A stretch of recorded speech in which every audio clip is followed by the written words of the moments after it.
नमस्कार मित्रांनो, मी अविनाश चौरे मराठी कट्टा चॅनलवर पुन्हा एकदा तुमचं स्वागत करतो. या ठिकाणी बघा ई-के-वाय-सी संदर्भात एक महत्त्वाचं नोटिफिकेशन या ठिकाणी आलेलं आहे.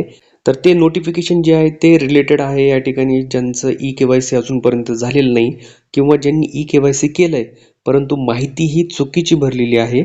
या ठिकाणी ज्यांचे वडील हयात नाहीत किंवा पती हयात नाहीत किंवा घटस्फोट झालेला आहे किंवा या ठिकाणी ई-के-वाय-सी अजूनपर्यंत तुम्ही पूर्णच केलेली नाही, तर त्यांच्यासाठी या ठिकाणी महत्त्वाची या ठिकाणी अपडेट आलेली आहे. चॅनलवरती शेवटपर्यंत राहा.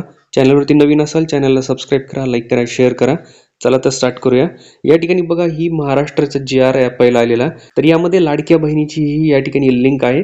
याची लिंक मी तुम्हाला डिस्क्रिप्शनमध्ये देऊन टाकल, कारण या ठिकाणी ऑनलाईनमध्ये बऱ्याच फेक वेबसाईट आलेल्या आहेत. तर त्याच्यावरती क्लिक करू नका, याच्यावरतूनच जा. तर यावर तुम्हाला क्लिक करायचं आहे. क्लिक केल्यानंतर बघा या ठिकाणी लाडक्या बहीण योजनेची या ठिकाणी ऑफिशियल वेबसाईट ओपन होईल. ओपन झाल्यानंतर खाली यायचं आहे. खाली आल्यानंतर बघा या ठिकाणी ई-के-वाय-सी प्रोसेससाठी नवीन टॅब या ठिकाणी ओपन झाला आहे. यामध्ये यांनी वरती बघा काय दिलं आहे, ई-के-वाय-सी प्रक्रिया राबवित असताना लाभार्थ्यांकडून पर्याय निवडताना संभ्रम असल्यामुळे ई-के-वाय-सी करताना चुका झाल्या असल्यास, म्हणजे जर तुम्ही ई-के-वाय-सी करत या ठिकाणी केली असेल आणि त्यावेळेस हो किंवा नाही तुमचे या ठिकाणी घरचे कोणी गव्हर्नमेंट जॉबमध्ये आहेत किंवा नाहीत किंवा बाकीचे ऑप्शन निवडताना जर तुमच्याकडून चूक झाली असेल असं तुम्हाला वाटतंय ना, तर त्याला एडिट करायचं आहे. किंवा या ठिकाणी तुम्हाला आधी तुम्ही वडिलांच्या नावाने ई-के-वाय-सी केली, आता तुम्हाला पतीच्या नावाने ई-के-वाय-सी करायची आहे. किंवा या ठिकाणी पतीच्या नावाने या ठिकाणी नसतील किंवा वडिलांच्या नावाने आणखी झालेली नसेल तर तुम्ही त्यांच्या नावाने सुद्धा करू शकतात. या ठिकाणी लक्षात घ्या, यांनी ही लिंक ओपन केलेली आहे. तर ऑब्लिकमध्ये खाली बघा लिहिलंय, पती किंवा वडील जर हयात नसतील किंवा घटस्फोटित या ठिकाणी जर लाडक्या बहिणी असतील कोणी, तर त्यांना लाभार्थ्यांची ई-के-वाय-सी पूर्ण करण्यासाठी सुद्धा या ठिकाणी लिंक चालू केलेली आहे. त्यानंतर किंवा बघा अद्याप ई-के-वाय-सी प्रक्रिया पूर्ण केली नसल्यास, म्हणजे जर पूर्णपणेच तुमची प्रक्रिया ही अजूनपर्यंत झाली नसेल तर त्यांनी या ठिकाणी बघा ही लिंक ओपन केलेली आहे. खाली नोट काय लिहिली आहे बघा, ही एक वेळ सुधारणा करण्याची अंतिम संधी आहे.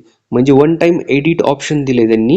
हे ऑप्शन फक्त 31/12/2025 पर्यंतच उपलब्ध करून देण्यात आलेलं आहे. तर याच्या आधी जर तुम्ही काही चूक केलेली असेल किंवा तुम्हाला जर वापस काही बदल करायचा असेल तर वन टाइम एडिट ऑप्शन करून ई-के-वाय-सी पूर्ण करून घ्या. आणि या लिंकवर तुम्ही फक्त दिलेल्या लिंकमधूनच जा. या ठिकाणी ऑनलाईनमध्ये बऱ्याच फेक वेबसाईट आलेल्या आहेत. तर मित्रांनो या ठिकाणी तुम्हाला क्लिक करायचं आहे. क्लिक केल्याच्या नंतर सेम या ठिकाणी फॉर्मॅट आहे. ई-के-वाय-सी मुख्यमंत्री माझी लाडकी बहीण योजना, लाभार्थीचा आधार क्रमांक टाका, कॅप्चा फिल करा आणि मी सहमत आहे OTP वरती पाठवा. OTP आल्यानंतर या ठिकाणी टाकून तुम्हाला तुमची जी प्रोसेस आहे ती परत जशात तशी तुम्हाला करायला भेटेल. तर मित्रांनो अशा प्रकारे तुमचे अपडेट जे आहे ते करून घ्या. आज या ठिकाणी 10 तारखेला जे आहे ते या ठिकाणी तुमचा हप्ता पडणार होता, तर एक दिवस लेट या ठिकाणी हप्ता तुमचा येईल. या ठिकाणी ई-के-वाय-सी साठी तुम्हाला त्यांनी चान्स दिलेला आहे, तर हा ई-के-वाय-सी या ठिकाणी पूर्ण करून घ्या. मित्रांनो अशाच महत्त्वाच्या अपडेटसाठी चॅनलला तुम्ही सबस्क्राईब करा, लाईक करा, शेअर करा. भेटूया पुढच्या व्हिडिओमध्ये. तोपर्यंत जय हिंद, जय महाराष्ट्र.